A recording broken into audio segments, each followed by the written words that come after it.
All right, Tara?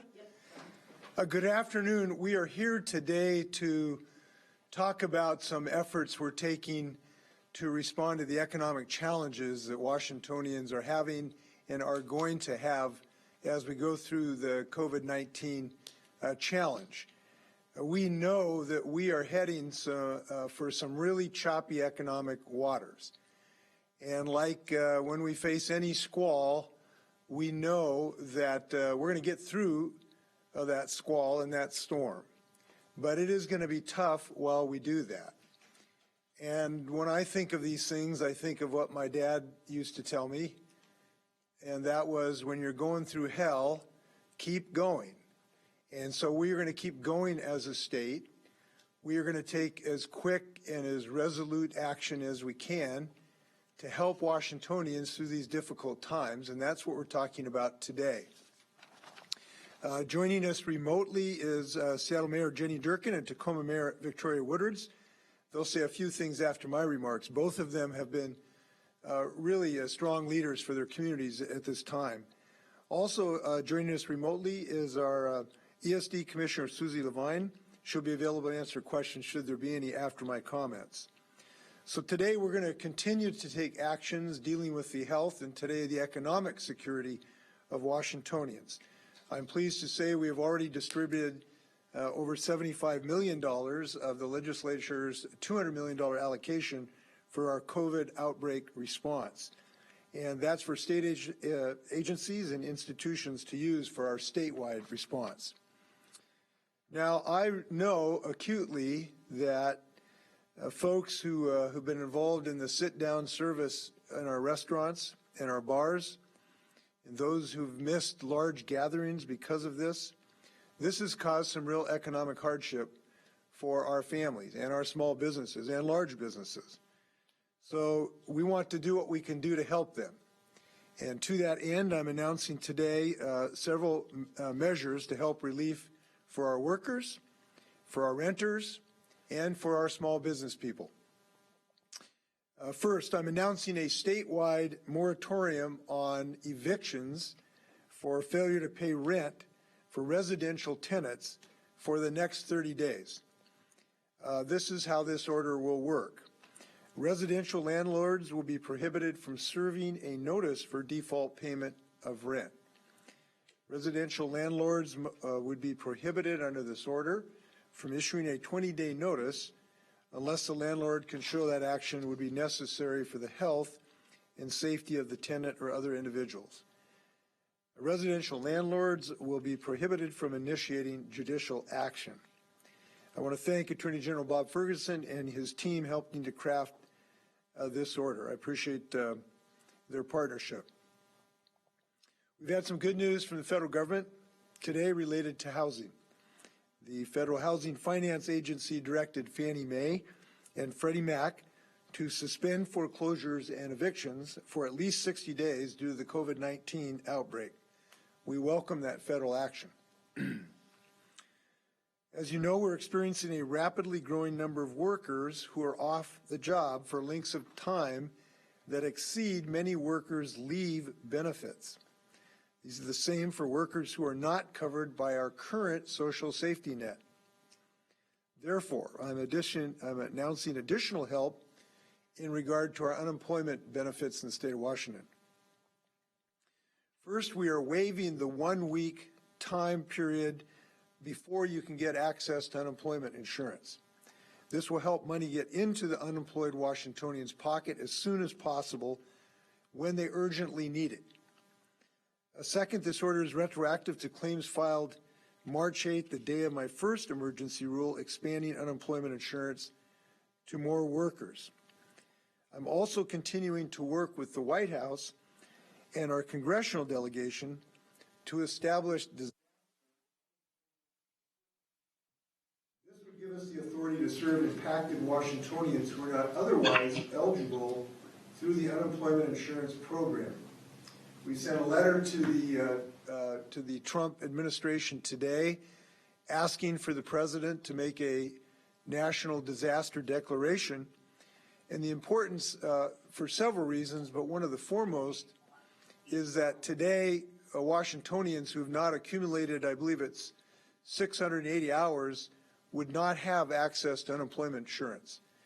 If, in fact, this is accomplished and the President issues this declaration, we believe this will open unemployment insurance to people just like would have been for disasters and tornadoes and floods. If the President is unable to do that for some reason, then we are calling upon Congress in their next round to take that statutory action so people can get access to unemployment insurance.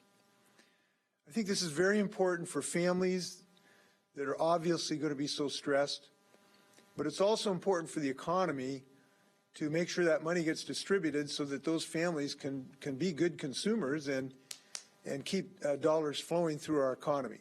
That's helpful for everyone in addition to these hard-pressed families. So we're very hopeful that the administration will take this step and that Congress can be assisting in that regard. We're also doing more to help families.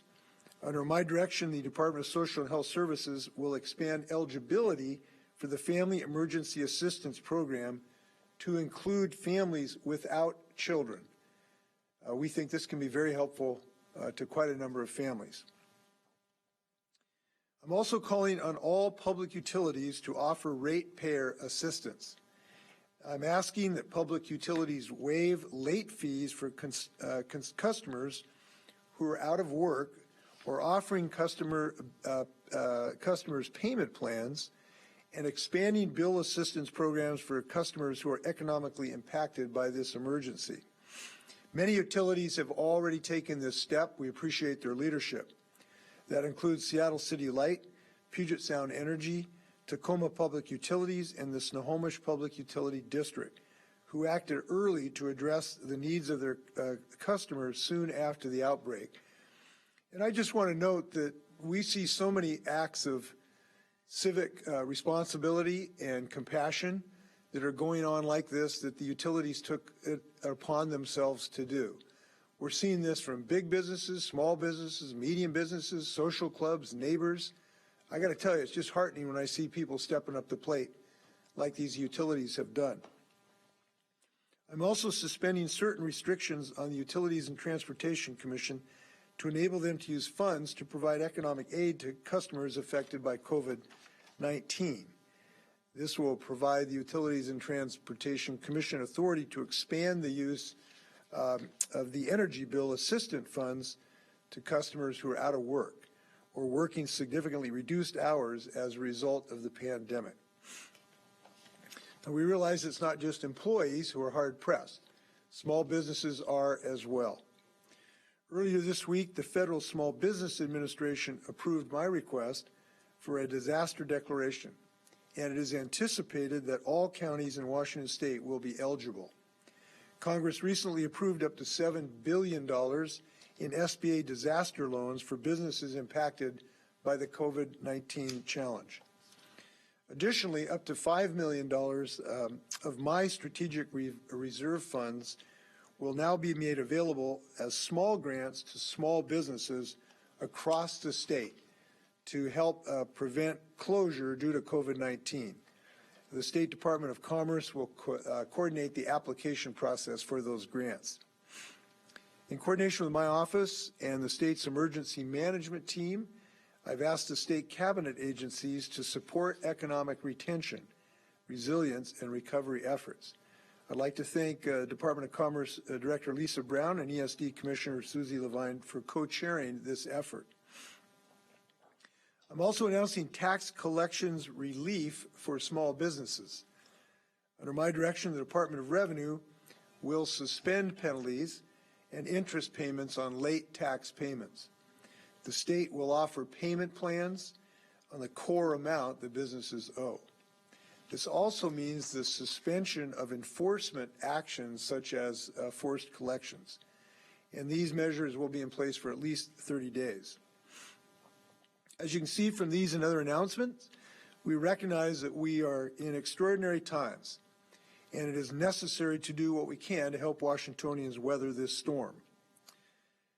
Before I take some questions, I'd like to issue a few urgent reminders to Washingtonians. First, I really hope people can avoid unnecessarily overstocking with supplies. We are experiencing a tremendous strain on our supply system in our groceries and other stores, and that makes it harder for at-risk individuals to feel safe and confident. The fact is our supply chain is very robust and healthy. That's one of the good things I can report to you. And when people see empty shelves, it's principally because of the rush buying and frankly the hoarding that's going on that really is not necessary. So it is my hope that people shop at a normal pace, and we will all get through this together. I hope people can think about that. Second, we know the stress and anxiety, particularly caused because by necessity we have to limit our social interactions. Our behavioral health community is ready to help. If you or your family member needs emotional or mental health support or treatment resources for substance abuse, please consider calling the Washington Recovery Helpline. They're at 1-866-789-1511. That's 1-866-789-1511. The last thing I want to say, and this will not be the last time I say it, but it is so important that we really stress the need to protect people over the age of 60 in our communities and in our families.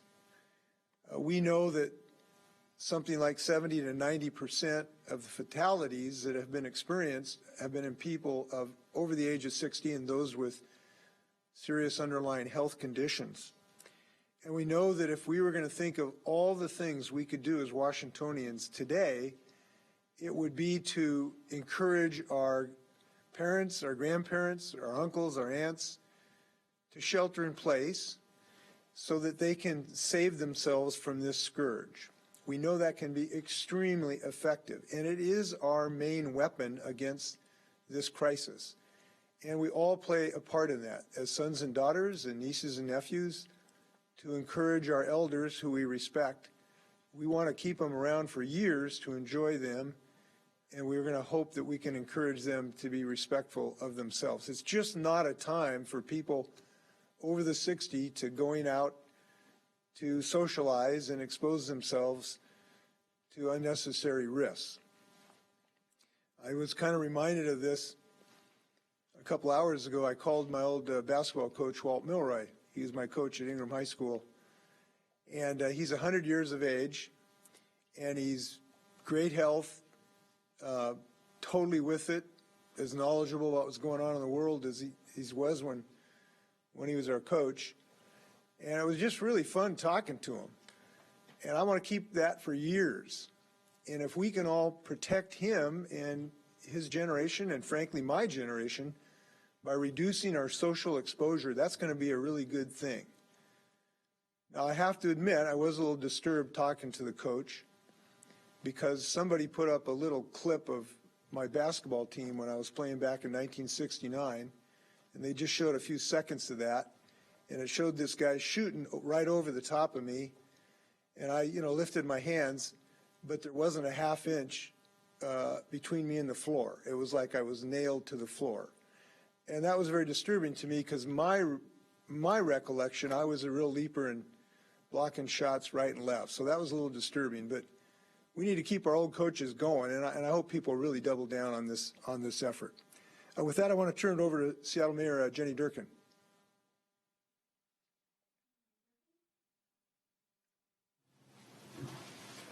Thank you, Governor. I just want everyone out there, your steady leadership of Governor Inslee has been so great through this. And for everybody in the other Washington and those across the nation that are wondering whether we can get through this, look at our state and our leaders, because whether it is our county executives in our 3 counties, Bruce Baumeier, Dow Constantine, Dave Summers, or all my fellow mayors, we are working together. And Governor, your leadership has been great. We know how deadly and serious this disease is. We know there's no vaccine and there's no cure. The only tool we have are the actions we take. And that's why we as government have taken such steps we've not seen since World War II. We're asking everybody to do the right thing, and people are doing the right thing. because we know what consequences it will have. But we also know the actions that we've taken are having real impacts on our workers, and our businesses, and our families. In Seattle alone, we have hundreds of thousands of people who work for small businesses who will lose their jobs. I am so proud of a governor who has stood up to make sure that we can, as much as we can, buffer that.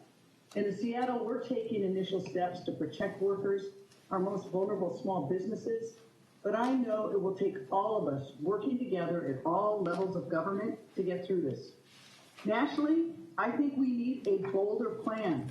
We need something bigger than the New Deal to put money in the pockets of workers and create jobs. We don't just have to get through this, we have to come out of this stronger than ever before. And statewide, again, I know the governor has been and will take critical actions that we need to give people unemployment assistance, to help people who are at risk for eviction. All of us together, working together. Take for workers and residents and businesses, and I really applaud the governor for taking some additional steps today. You know, we moved quickly to put in place an eviction moratorium so businesses and nonprofits and residents can stay in their homes. I'm so proud that that will be statewide now. And for our business and nonprofits, we deferred our B&O taxes. We provided technical assistance so small businesses could get first in line for the billions of dollars from the federal government. We created a small business stabilization fund, $10,000 grants, and the first day we had thousands of people apply. So we're trying to get more money there so we can put more money in the pockets of those small businesses so they can weather this storm. We're also investing in our arts, in an arts recovery package, because when we come out of this, we know we want our city and our region to be as vibrant as before.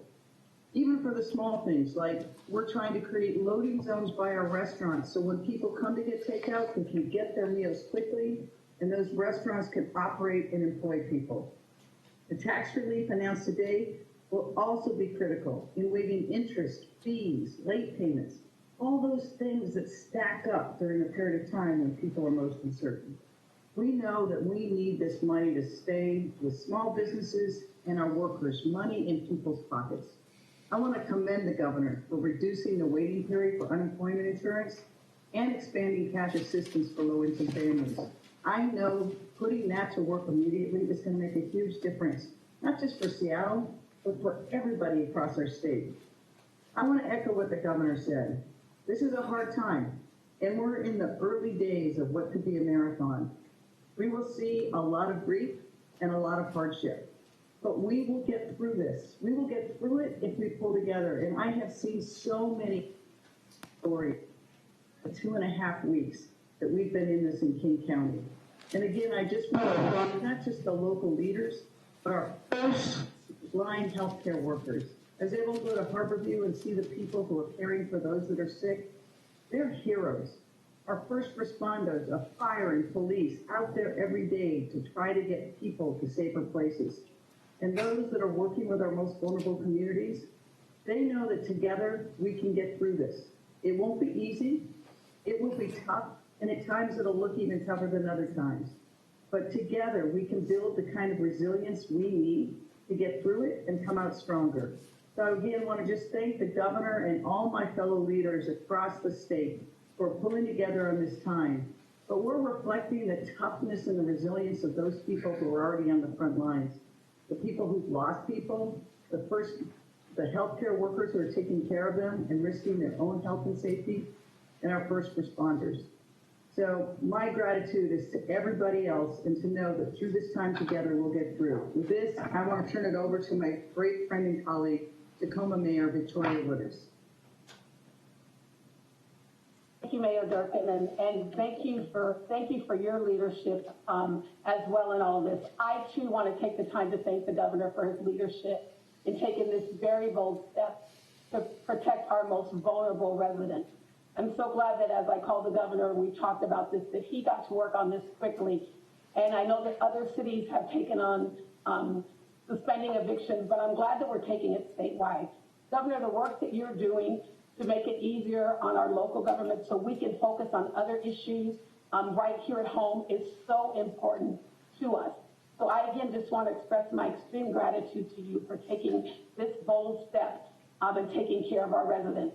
For peace of mind will go a long way to assuring that our community can focus on caring for themselves and their families. If folks cannot worry about how they're going to pay their rent now that they're not working, their business is closed, if they can figure out that they know that they don't have, that their utilities are not going to get shut off, this is going to go a long way to providing peace of mind. And in times like this, people need peace of mind. Here in Tacoma, we've done some amazing things, and Governor, thank you for mentioning what our utility board has done.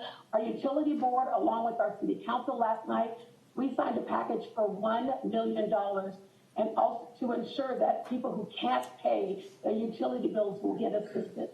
I also signed an order last night that says that we will not cut off anyone's utility bill, whether that be residential or business. So we are standing beside those in our community who are hurting the most and helping to provide them a safety net as we get through this together. I want you to know that if you haven't signed up or need help with your utility assistance, I invite you to go to mycpu.com, and there you can submit your application and get signed up to get this very important assistance. I'm also grateful that we will get through this together. And we will get through this together because, as you all may just see in this press conference, we are working together, talking to each other every day, sharing our knowledge, sharing the things that we're doing so that we can better assist our neighbors. I'm in this with you. Tacoma is in this with you. This community is in this with you, and we're going to stay working together. I am going to, though, call on our federal partners. Thank you so much for having our public face take this step. But as we think about, as we work on alleviating people paying their rents and being evicted, we also have to give assurance to those who are paying mortgages. And so I'm glad that we've made some movement on our public face to step up and do the same thing on behalf of our citizens. I look forward to continuing this work with you, working with Mayor Durkan, our federal partners, and other local mayors and other community members here in Tacoma. And we stand by you to continue to do this great work. We will get through it, and we'll get through it together. Thank you. Thank you for both your mayor's leadership. I believe we were going to stand for questions. Yes, questions. Rachel with the Associated Press. If you can bear with us, we're just queuing up Rachel of the Associated Press.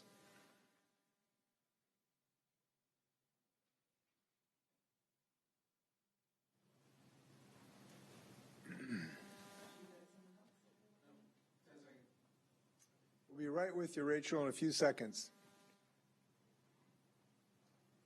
I want to thank members of the media who are being very cooperative, helping us maintain social distancing in this. We care about them too, most of the time. Okay, Rachel, you're muted. Can you hear me now? Yes, go ahead, Rachel. Perfect. This question is for Commissioner LeVine. Wanted to see if you all have already seen a spike in the number of applications for unemployment benefits, and if so, can you give us just a bit of a snapshot of how those numbers have changed just in the past few days since so much has developed?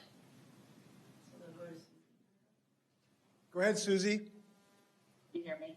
Go ahead, we hear you. Am I coming through? Yes, Suzi, we hear you. Go ahead. Great.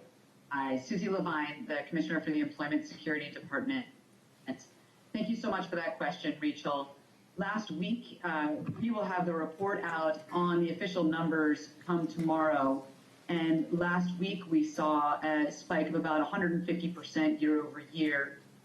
We will have the data for this week, next week officially, but yes, we have seen a substantial spike increase, even from that 150% for this week.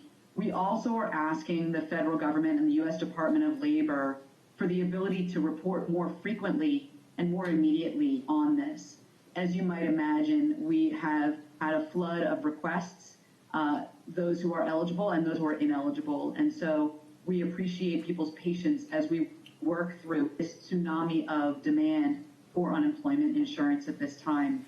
One piece of data I can give you that is not a part of the federal government, but is information on a shared work program. This is the program that allows businesses to reduce the hours of their employees, but keep them working and then those individuals can get partial wage replacement from unemployment insurance for those reduced hours, we have seen more than a 500% increase in applications from businesses for our shared work program, which we encourage businesses to use wherever possible. Does that answer your question, Rachel? Rachel, you're on mute. We'll come back to you if you, or no, go ahead. Go ahead, Rachel, if you want to say anything else. Okay, it sounds like that was answered. Oh, wait. Rachel, go ahead if you have something. Okay, Rachel, we'll come back at the end and see if you have another question. So we'll take another question. We're next going to go to Joe Sullivan with the Seattle Times. Yeah, hi, can you hear me? Yes, Joe, go ahead. Governor, I want to ask you about the closure of the U.S.-Canadian border to non-essential travel. Do you what kind of impact, and do you agree with the president's decision on that? Well, I haven't criticized it at the moment.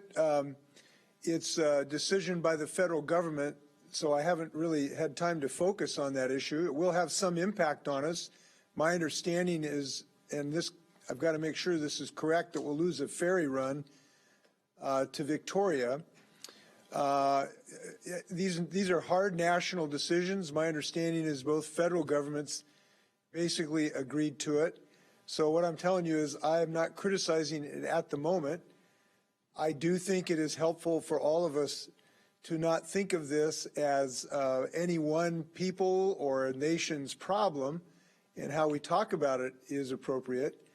So I want to make clear this is not just a Canadian problem. It is not just an American problem. It is not just some Chinese problem. This is a problem for all humanity, and I will say that we should look for ways to approach it in those terms.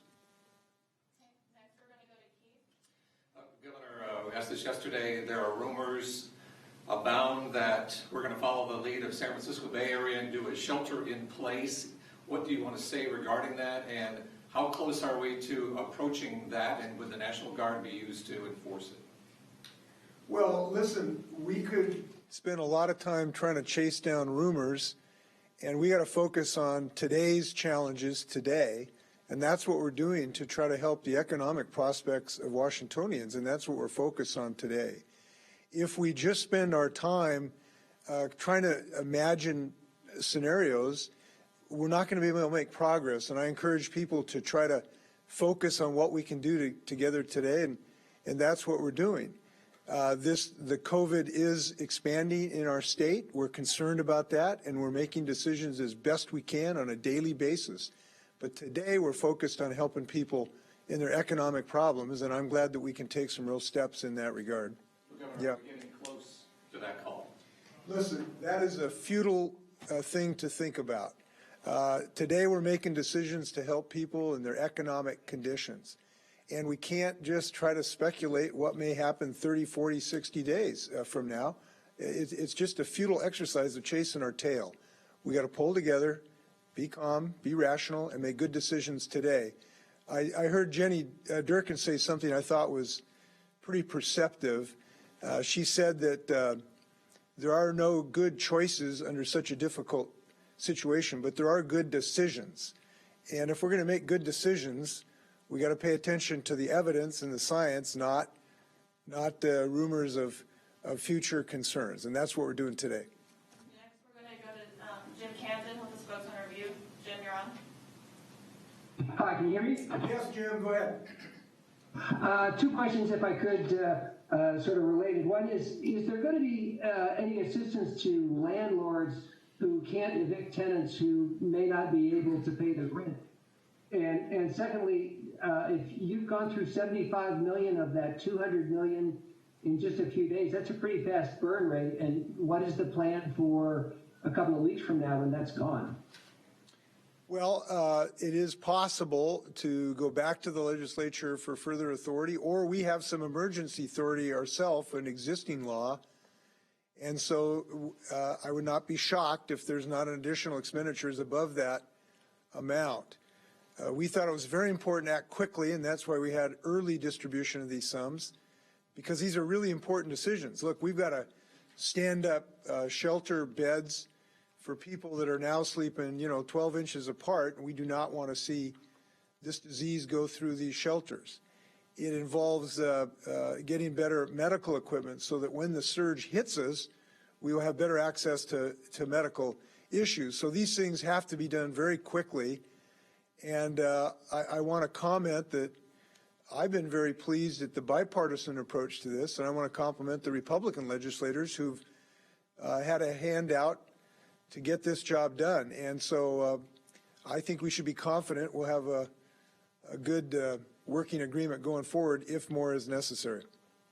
You mentioned the question about landlords. Yeah, this is a concern. There could be some SBA assistance to landlords depending on their size in the business and the like. And I hope that we can get through that. But we think right now, given the status of this epidemic, we just can't have a big spike in homelessness together with this epidemic raging. And that had to be our first priority right now. Quick question and then a longer one. Quick one, do you believe the border is closed as we speak? We have a crew up there that seems to see traffic going through there. Do you know the answer to that question at this point? I don't know the specifics of it. My understanding is that under the order there would be continued traffic for a variety of measures and types of the supply chain. I do want to say it is important that we keep the supply chain open, so that we can continue to have essential products. And I'll have a little more clarity on that tomorrow. Perhaps we can talk about it. Okay. The other question, you're again encouraging those over 60 to shelter in place. Mm-hmm. I won't call you out with a number, but you're over 60. Have you thought about staying at the executive residence, avoiding public events even as limited as this? Yes, I am limiting my my exposure to public events as much as I can humanly possible do it. So we're doing a lot of our work from the governor's residence by phone. The vast majority of work I've done in the last 3 days has been by phone, and we're actually finding this has been very successful. So we're going to continue that. But there are a few things that necessitate me being in public, and this is one of them, because we want to keep transparency with the government so people know what's going on. It's a very important part of this issue. I'm pleased that we've been able to do some things logistically that can reduce our exposure, and I feel confident that we're maintaining social distance even in this room. And so I feel good about what we've been able to achieve to date. But if people don't see me in their functions in the next couple of months as frequently as they have, I hope that they will understand so we can move forward. Now we're going to go to Jerry.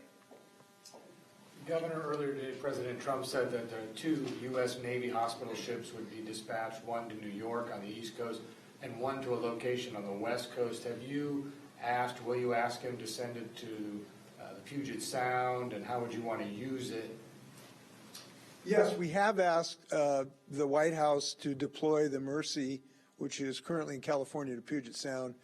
We think that is the right deployment decision because we are the epicenter of this epidemic, and our medical system will be the first one that is stressed. Obviously, every state would treasure any federal asset, but we think it makes the most sense as a national deployment for that asset to be in Puget Sound. Now, there are other assets that the military has, pop-up hospitals, some of which are at McChord Air Force Base and very close and available as well. But we do hope that the White House will honor our request and have that ship come up here. As to how we would use it, it would presumably be used to try to treat the more normal medical situations rather than the COVID itself, so that it can free up the other hospitals to do mostly COVID-related responses. So what we're trying to do is to build up the capacity of the system to free up some of the hospitals to do with the intensive COVID work. We presume that's how the Mercy would be used. It comes with an excellent medical crew that's on the ship, which is fantastic if it happens, because obviously we're stressed for personnel as well. So we are hopeful that the White House makes that decision. We had a good talk with the Secretary of Defense yesterday about this subject, and I think he understands our position really well. It's more than just a few days to get the ship here. They have to get the personnel. Pardon? No, I don't have a time frame. I wish it, I think it's a 4 or 5 day steam maybe, but they have to get the personnel on the ship and get it up to steam, so to speak. So it's more than just a few days to actually get it into service. So now we're going to go to Simone with Q13. Hi, Governor. Can you hear me? Yes. I have two questions for you. One, it's so great, I'm sure, for all of the families in Washington struggling right now that need this type of government assistance, but it's very confusing with new measures being announced every single day. Is there a one-stop shop for Washington families to be able to go to know what they qualify for, as opposed to going to their city, to their state, to their federal government to try to gather everything? It could take so long. And then my second question is, do you have a message for the communities that are up there right on the border who typically cross the border for their daily needs?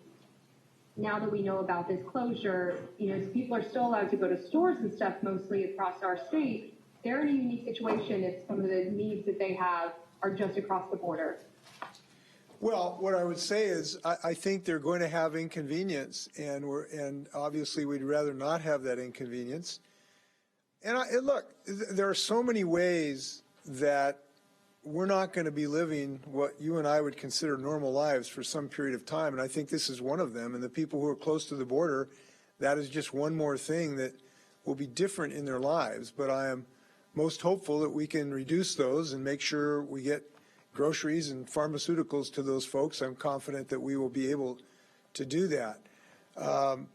But it is just a reality that all of us are going to have changes in our individual lives. Certainly I have, and sort of cutting myself off of physical contact with my grandkids and my mother-in-law, and these are things we are going to experience.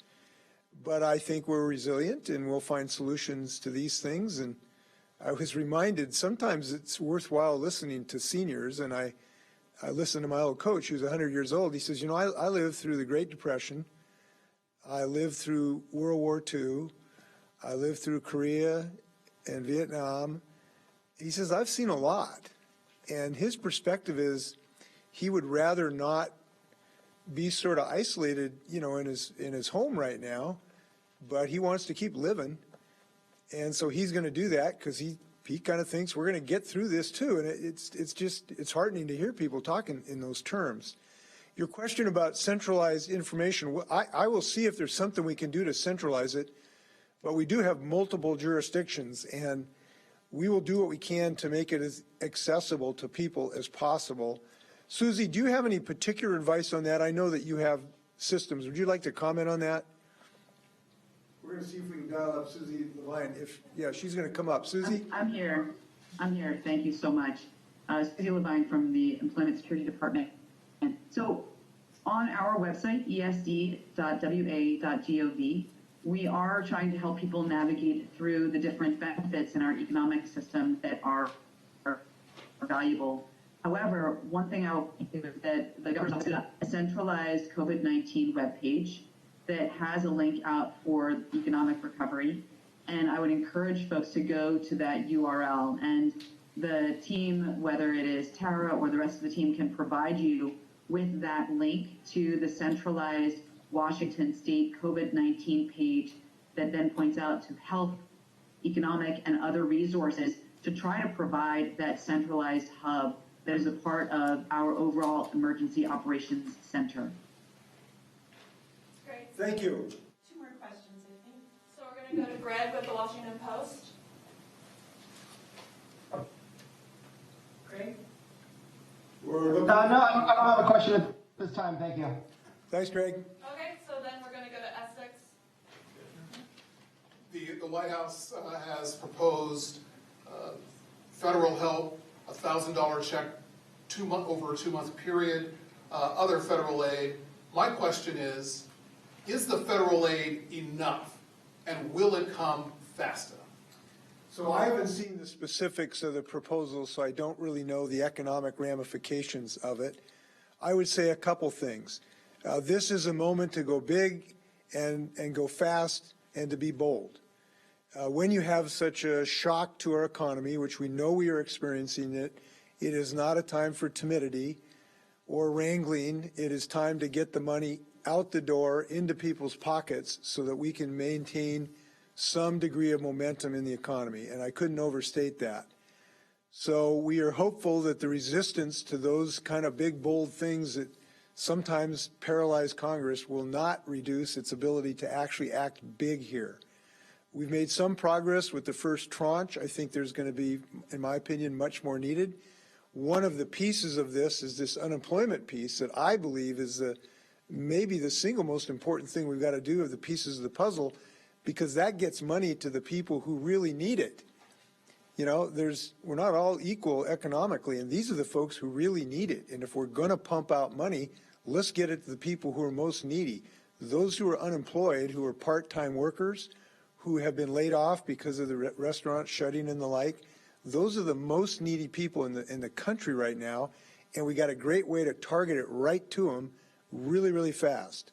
So we hope that this can be done on a congressional letter or action by the president. Now, there's a million other ways to help, from the small business loan program to infrastructure investments. I mean, there's many things we can do that, but I highly recommend this to Congress.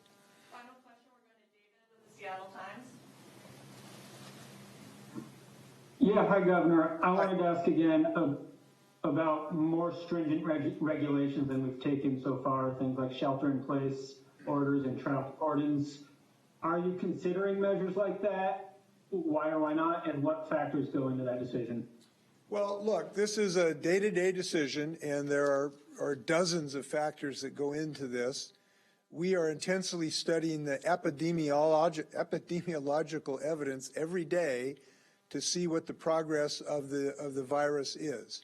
Fortunately, we have really good data that's the best in the world, and data analysts, and that's really good. We look at things, for instance, in our traffic loads, and we use the traffic loads as a bit of a proxy to try to determine if we've had a 30% reduction in traffic. That might be somewhat indicative of a reduction in the social interactions that we are having. We look at on a daily basis of the admissions to our emergency departments. And it's one of the reasons we made the decision on the restaurant closure, because we saw the admissions to our emergency departments, even before they're confirmed as COVID-19, we're looking at the admissions as a proxy potentially for COVID-19. That promoted the decision, tipped us over to go to a closure in the restaurant and bars and entertainment industry. We look at the unemployment, and we have to consider that on the impact of Washingtonians. We look at our current medical surge capacity. We evaluate that every single day about how many beds were going up and how many masks are in our stock and how many new medical personnel are coming into the volunteer corps, and try to match that up with where we think we might be with the epidemic. So all of those things go into the decisions.